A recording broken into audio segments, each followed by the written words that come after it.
Hello friends, welcome to my new lecture that is cardiac markers. Cardiac markers को हम cardiac biomarkers भी बोलते हैं। ये कार्डियक बायोमार्कर्स एक ऐसे सब्सटेंस होते हैं जो कि हार्ट की कंडीशन बताते हैं। कैसे? ये जो कार्डियक बायोमार्कर्स होते हैं ये हार्ट की मसल्स के अंदर प्रेजेंट होते हैं। तो जब भी कभी हार्ट की मसल्स डैमेज होते हैं या फिर हार्ट में इंजरी होती है तो ये मार्कर्स हार्ट के सेल से निकल के ब्लड स्ट्रीम में आ जाते हैं। तो अगर किसी पर्सन की छाती में दर्द है, उसको चेस्ट पेन है या फिर उसको हार्ट अटैक आता है, तो वह कब आया था और कितना डैमेज हुआ है हार्ट में, इन सभी का पता ब्लड में कार्डियक मार्कर्स के लेवल को पता करके किया जा सकता है, क्योंकि ये मार्कर्स हार्ट में ही प्रेजेंट होते हैं। तो अगर हार्ट डैमेज हो रहा है, सेल्स डैमेज हो रहे हैं, तो ये मार्कर्स उस हार्ट से निकल के ब्लड स्ट्रीम में आ जाते हैं। तो इससे हम पता कर सकते हैं कि उस पेशेंट को हार्ट अटैक आया था या नहीं। सेकंड क्वेश्चन है कि एक आइडियल कार्डियक मार्कर किस तरीके का होना चाहिए। एक आइडियल कार्डियक मार्कर्स की क्या क्या कैरेक्टरिस्टिक्स होनी चाहिए। सबसे पहली चीज़ कि वो कार्डियक स्पेसिफिक होना चाहिए, मतलब वो मार्कर सिर्फ कार्डियक मसल्स में ही प्रेजेंट हो, ऐसा नहीं कि अदर ऑर्गन में भी प्रेजेंट हो। तो वो मार्कर सिर्फ हार्ट मसल्स में ही प्रेजेंट होना चाहिए, वो कार्डियक स्पेसिफिक होना चाहिए। सेकेंड चीज़ कि हम उसको ईजिली मेजर कर सकें। थर्ड चीज़ कि वो नॉर्मली ब्लड में ट्रेस अमाउंट में होना चाहिए या फिर एब्सेंट होना चाहिए। फोर्थ कि वो ज़्यादा एक्सपेंसिव नहीं होना चाहिए। और फिफ्थ चीज़ कि जब भी मायोकार्डियल इंजरी हो तो वो रैपिडली रिलीज़ हो जाए, ताकि फटाफट से हम उसका पता लगा सकें और ट्रीटमेंट चल सके। तो ये हैं कुछ मार्कर्स जो as a cardiac markers use किए जाते हैं। फर्स्ट है मायोग्लोबिन, सेकंड है ट्रोपोनिन, थर्ड है CKMB, फोर्थ है AST, फिफ्थ है LDH और सिक्स्थ है NT-proBNP। हम इन सभी मार्कर्स को इस लेक्चर में कवर करेंगे। तो चलिए शुरू करते हैं। सबसे पहला जो कार्डियक मार्कर है वो है मायोग्लोबिन। मायोग्लोबिन एक प्रोटीन होता है जो हार्ट के मसल्स में और स्केलेटल मसल्स में प्रेजेंट होता है। क्या फंक्शन होता है इसका? मसल्स के कॉन्ट्रैक्शन के टाइम पे ये उनको ऑक्सीजन देता है। तो जब भी कभी मसल्स में इंजरी होगी, चाहे वो हार्ट का मसल हो या फिर वो स्केलेटल मसल्स हो, तो ये मायोग्लोबिन जो है वो मसल से निकल के ब्लड स्ट्रीम में आ जाएगा। तो इसीलिए हम मायोग्लोबिन को एज अ कार्डियक मार्कर भी यूज़ करते हैं, क्योंकि ये हार्ट की मसल्स में भी प्रेजेंट होता है। तो किसी भी पर्सन को अगर हार्ट में इंजरी हुई है, पेशेंट को हार्ट अटैक हुआ है, तो उस टाइम पे मायोग्लोबिन जो है वो मसल से निकल के ब्लड स्ट्रीम में आ जाता है और मायोग्लोबिन का लेवल ब्लड में राइज हो जाता है। कार्डियक मसल्स में इंजरी होने के 30 मिनट्स के अंदर ये मायोग्लोबिन निकल के ब्लड में आ जाता है। तो आप देख सकते हैं बहुत ही रैपिडली राइज होता है ब्लड में। तो ये एक एडवांटेज है। ओके। सेकेंड चीज़, 2 से 4 घंटे के अंदर इसका जो लेवल होता है ब्लड में वो पीक हो जाता है और करीब 1 दिन तक मायोग्लोबिन ब्लड में प्रेजेंट रहता है। तो ये एक सेंसिटिव मार्कर है, लेकिन ये एक नॉन स्पेसिफिक मार्कर भी है। क्यों? क्योंकि मायोग्लोबिन जो है वो हार्ट के मसल्स में भी प्रेजेंट होता है और स्केलेटल मसल्स में भी प्रेजेंट होता है। तो अगर किसी पेशेंट का मायोग्लोबिन बहुत बढ़ा हुआ है तो ज़रूरी नहीं है कि पेशेंट को हार्ट अटैक ही हुआ है। क्योंकि मायोग्लोबिन स्केलेटल मसल्स में भी प्रेजेंट होता है, तो हो सकता है कि पेशेंट के स्केलेटल मसल्स में कोई इंजरी हुई हो, तो वहाँ से भी मायोग्लोबिन जो है वो रिलीज़ हो सकता है ब्लड में। ओके। तो ज़रूरी नहीं है कि कार्डियक इंजरी में ही मायोग्लोबिन का लेवल बढ़ता है। स्केलेटल इंजरी में भी मायोग्लोबिन का लेवल जो है वो ब्लड में इंक्रीज़ हो जाता है। बट हाँ, अगर मायोग्लोबिन का लेवल ब्लड में नहीं बढ़ा हुआ है तो हम ये डेफिनेटली बोल सकते हैं कि पेशेंट को हार्ट अटैक नहीं हुआ है। ओके। तो मायोग्लोबिन जो है वो बहुत रैपिडली राइज होता है। ये एक सेंसिटिव मार्कर है, बट ये नॉन स्पेसिफिक मार्कर है। मायोग्लोबिन की ब्लड में जो नॉर्मल रेंज होती है वो 25 to 72 नैनोग्राम पर ml होती है। सेकेंड कार्डियक मार्कर है ट्रोपोनिन। ट्रोपोनिन जो होते हैं वो 3 तरीके के होते हैं, ट्रोपोनिन C, ट्रोपोनिन T और ट्रोपोनिन I। ट्रोपोनिन C जो होता है वो स्केलेटल मसल्स में भी प्रेजेंट होता है और हार्ट की मसल्स में भी प्रेजेंट होता है। और जो ट्रोपोनिन T और जो ट्रोपोनिन I होते हैं वो सिर्फ हार्ट की मसल्स में प्रेजेंट होते हैं, यानी कि वो हार्ट के लिए स्पेसिफिक होते हैं। तो इसलिए हम इनको कार्डियक ट्रोपोनिन्स भी बोलते हैं।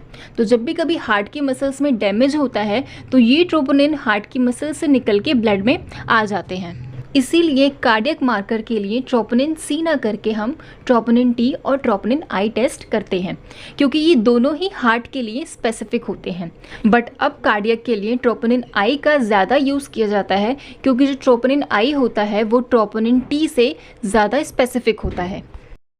जब भी किसी पेशेंट को हार्ट अटैक आता है या फिर हार्ट के मसल्स में कोई डैमेज होता है, तो 2 से 4 घंटे के अंदर ये ट्रोपोनिन जो होता है वो ब्लड में रिलीज़ हो जाता है और 12 से 24 घंटे के अंदर इसका लेवल ब्लड में पीक हो जाता है और करीब ये 10 दिन तक ब्लड में रहता है। तो ट्रोपोनिन जो है वो बहुत ही स्पेसिफिक मार्कर होता है, अर्ली राइज हो जाता है ब्लड में, और ये लेट मार्कर भी होता है क्योंकि ये 10 दिन तक ब्लड में रहता है। तो अगर कोई पेशेंट आके बोलता है कि 4-5 दिन पहले मेरी छाती में दर्द था, तो आप उसका ट्रोपोनिन करके ये पता कर सकते हैं कि पेशेंट को 3-4 दिन पहले हार्ट अटैक आया था या नहीं, क्योंकि ये ट्रोपोनिन जो है वो ब्लड में 10 दिन तक प्रेजेंट रहता है। इस टाइम पे आप मायोग्लोबिन नहीं करेंगे क्योंकि वो 1 दिन तक ही रहता है ब्लड में। ओके, तो अगर किसी पेशेंट को 3-4 दिन पहले हार्ट अटैक आया था तो उसका जो ट्रोपोनिन का लेवल है वो ब्लड में आपको बढ़ा हुआ मिलेगा। ट्रोपोनिन आई की जो नॉर्मल रेंज होती है वो होती है 0 से लेके 0.04 नैनोग्राम पर ml तक, और ट्रोपोनिन टी की जो नॉर्मल रेंज होती है वो होती है 0 से लेके 0.01 नैनोग्राम पर ml तक। थर्ड जो कार्डियक मार्कर है वो है CKMB। यहाँ पे क्रेटिनिन काइनेज जो होता है ये एक एंजाइम होता है जो कि हार्ट में, स्केलेटल मसल्स में और ब्रेन में प्रेजेंट होता है। क्रेटिनिन काइनेज की 3 आइसो एंजाइम्स होते हैं, CKMM, CKMB और CKBB। CKMM जो है वो ऑल मसल्स में प्रेजेंट होता है बॉडी के, CKMB जो होता है वो हार्ट के मसल्स में प्रेजेंट होता है, और CKBB जो होता है वो ब्रेन और गैस्ट्रो इंटेस्टाइनल ट्रैक्ट में प्रेजेंट होता है। क्योंकि हम यहाँ पे कार्डियक मार्कर्स की बात कर रहे हैं तो हम यहाँ CKMB को लेंगे, ठीक है। CKMB को हम as a cardiac marker use करते हैं। क्या करता है, ये हार्ट के मसल्स में प्रेजेंट होता है और जब भी हार्ट के मसल्स कॉन्ट्रैक्ट होते हैं, ठीक है, तो उस टाइम पे ये CKMB उनको एनर्जी देता है। तो जब भी कभी हार्ट डैमेज होगा, ठीक है, हार्ट के मसल्स डैमेज होंगे या फिर हार्ट अटैक आएगा, तो उस टाइम पे जो CKMB एंजाइम है ये हार्ट के मसल से निकल के ब्लड में आ जाता है। तो CKMB का हम यूज़ हार्ट अटैक को डायग्नोस करने के लिए करते हैं।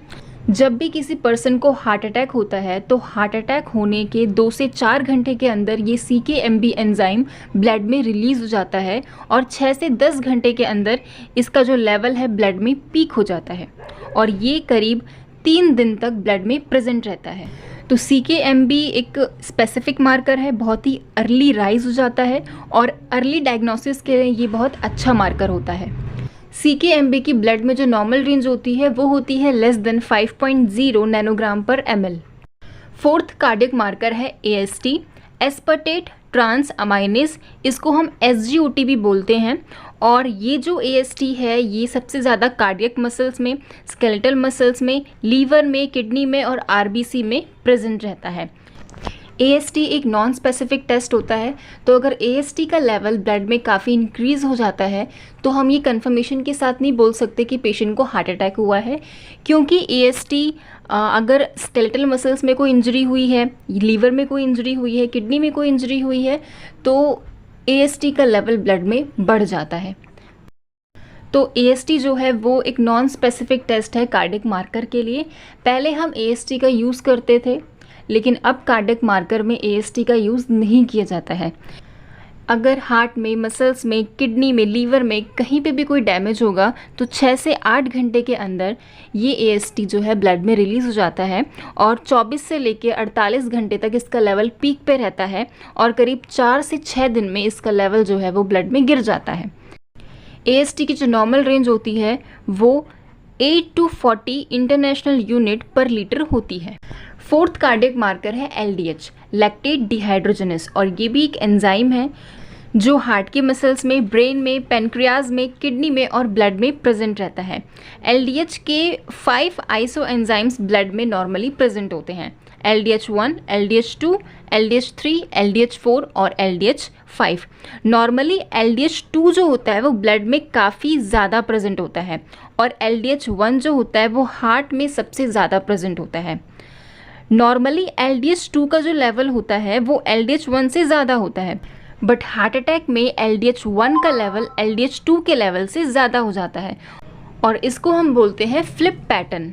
जब और कार्डियक मार्कर नहीं आए थे तो ये फर्स्ट कार्डियक मार्कर है जो मायोकार्डियल इन्फेक्शन के डायग्नोसिस में यूज़ किया जाता था, बट अब इसका यूज़ नहीं किया जाता है क्योंकि ये गुड मार्कर नहीं है, क्योंकि ये बहुत ही ज़्यादा लेट जो है रिलीज़ होता है ब्लड में। इसका जो ऑनसेट टाइम है वो 12 से 24 घंटे का है, ठीक है। 1 से 2 दिन में इसका लेवल पीक होता है और 3 से 5 दिन के अंदर इसका लेवल ब्लड में नॉर्मल हो जाता है। और इस मार्कर से हार्ट अटैक का पता लगाने के लिए सीरम का इलेक्ट्रोफोरेसिस करके उसमें इस आइसो एंजाइम का रेशो चेक करना पड़ता है, तब कंफर्म होता है कि पेशेंट को हार्ट अटैक था या नहीं।